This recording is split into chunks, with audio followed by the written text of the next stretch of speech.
I'll have what's called a rock and roll test, where I ask bands certain things. Do you have any superstitions before you go on stage? Is there any superstitions? Anything that you...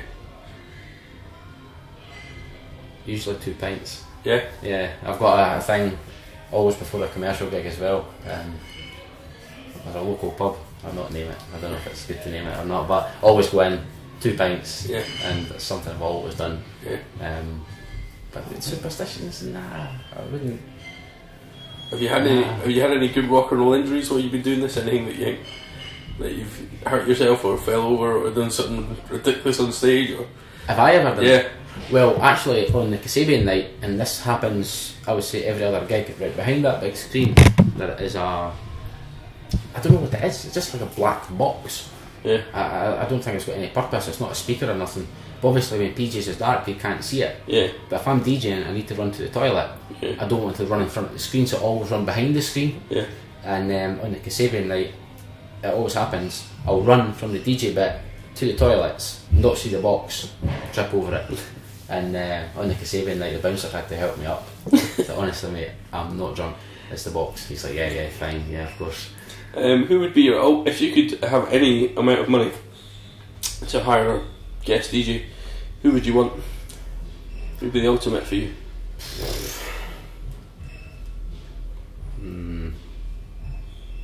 It's got to be one of the big two, probably Noel Gallagher or Ian Brown. Yeah. The Euro Millions is on tonight, actually. Is it? I've got a ticket on. Oh, so if I get the 85 million, oh, there you go. Everyone's got their price. Mr. Brown might be getting a phone call tomorrow. No, we like to play games and stuff when we do interviews, because that's what we like to do. And I decided for this one, we do have a prize, and it's a good prize, and that's the prize here. I won't tell you what it is, but it is a good prize. Okay. We've got something quite Fool's Gold related. Right, okay. Right, and what I've got is, I've got 7, right, you're going to hate this. Right. I've got 7 lyrics from indie anthems. Mate, I am terrible with lyrics. Honestly, I am awful. I never do karaoke. Right. Nothing. We'll see how many you can get. Right. I think it'll be 0. I am well, so they're bad. fairly straightforward and they're fairly easy. Right. Because I knocked them up today, so they're not too difficult, right? On Wednesdays, I'm rudely awakened by the Dustbin Men. Park Life. There we go. So it's the first one. You're doing well. I'll take you down the road I've never been.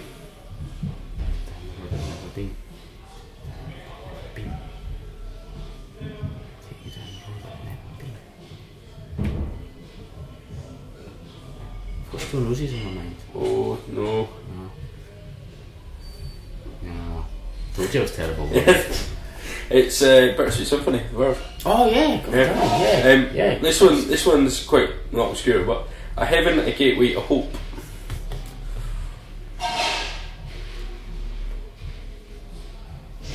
That is a difficult one, I have to say. Yeah, that's Temptation by New Order. I know that's one of my favourite songs. I know it's a difficult one.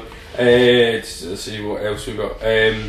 I've been talking to myself just to suggest I'm selfish.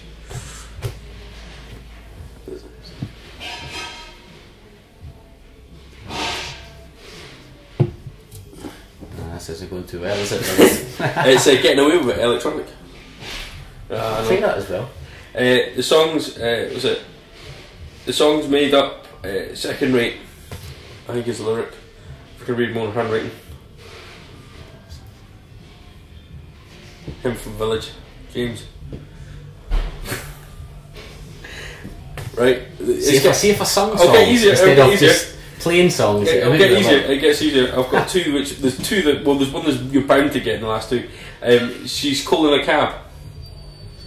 Oh no! Can you give me the next one? Oh, I know this. She's taking her clothes off. I think it's the next line, or somewhere around about that line.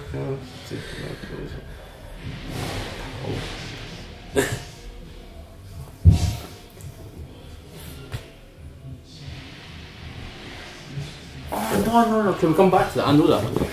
And the last one, you should be able to get this right off, is FEAR. Oh, Ian Brown. Fear. Yeah. Yes. So you got She's Calling a Cab. Oh, that's going to annoy me now. And I know it. I can hear it. And I'm probably going to play it tonight. Mr. Brightside. Yeah, there you go. I'm actually not going to play that tonight. You know, I've never actually played Mr. Brightside. Oh, there you go. Ever. You've got two. There we go. So you'll get the prize no matter what. So you got two. I don't deserve the prize, to be honest. No, that was awful. I know, but I'm a DJ, not a singer. I've been walking about this all day. You're just happy to get rid of it, right? Yeah. No, not really, but I've been walking about it. People wondering what it is, and that. I'm quite suspicious of it when you walk into pubs. Last thing to say to you, what's your plans for the future? What are you up to? What are you gonna? How's it? What's going on with Phil's Gold? And what's going on? Phil's Gold, Dunfermline. Hopefully, just keep doing what we're doing.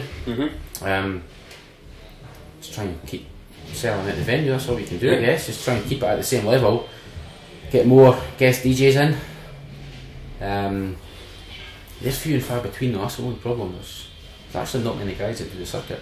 Yeah. People maybe kind of sometimes think that they just see someone from a band and say, right, can you give them a quick phone and get them to come? It doesn't work like that. There's a lot of guys, they either just don't do the circuit, or they're incredibly expensive. And I've got a situation where we can only get 300 people in PJs. So you have a limit to what you can spend on a guest.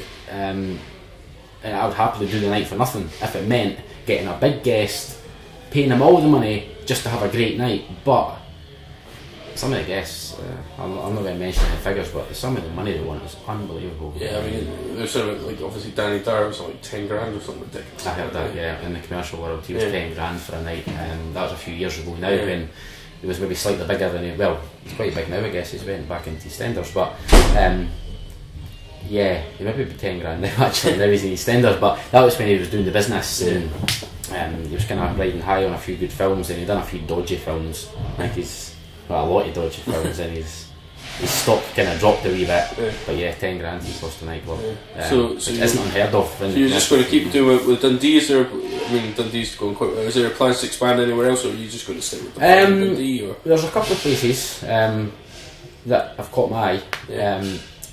Biggest problem I've got just now is because of my day job I work shifts on a Friday, so I can only do certain Fridays. I don't have every Friday night I could possibly put a night on, so I have to kind of pick and choose my Fridays, and obviously Saturdays are my commercial DJ nights. I mean, I could give up the commercial DJing, but I don't want to do that. I enjoy it. I work just up the road, and it's not always the music that I listen to. I like some of the more commercial dance stuff that's out just now. I'm not just indie. I do like some of the more commercial stuff that's out, but it's 5 minutes up the road. I know the crowd well. It's a good laugh. Saturday night. Nah, I don't want to give up my commercial DJing just yet. So you're trying to find something a wee bit close to home, but not. Well, I've got Dunfermline, I've got Dundee, there are a couple other places, but. You could keep with the Dun thing, and you could go for Dunoon, but I don't know if I don't know what the indie scene's like in Dunoon, to be honest. Dundonald maybe, that's the only other one I can think of, to be honest. But I think in the short term, just keep Dunfermline going the way it's going. There's people still coming for the first time. And I think, well, where have you been for the last 2.5 years? How have you missed this? But there's people saying, even tonight, first ever Phil's Gold. So Dunfermline, there's still a lot of work to do in Dunfermline. More guests, bigger and better guests, not necessarily better, that's maybe not the right word, but just more guests, kind of expand the kind of portfolio of guests that we could have. And maybe if some of the guys that run the scene in Dunfermline, they know who they are. If they put on bigger nights at the Alhambra and the Glen Pavilion, then I guess I supported Cast at the Glen Pavilion a couple of Decembers ago. That was an unbelievable experience. Some of that nature would be amazing, just to support a big name band. Dundee, just keep going. It's a bigger venue, so I've still got hard work to go to get to the stage where I fill that one. So, well, thank you very much for having a chat with us. My pleasure. Thanks very much. That was excellent. Thank you so much for that. Thank and good luck tonight. Keep doing what you're doing, because we all think you're brilliant. A lot of people were saying, I said, who you interview next? And this feels brilliant. Really? Yeah, there's quite a lot of people. Big compliments I've been getting for you. So really, you're known. Nobody knows who you are, but you're known.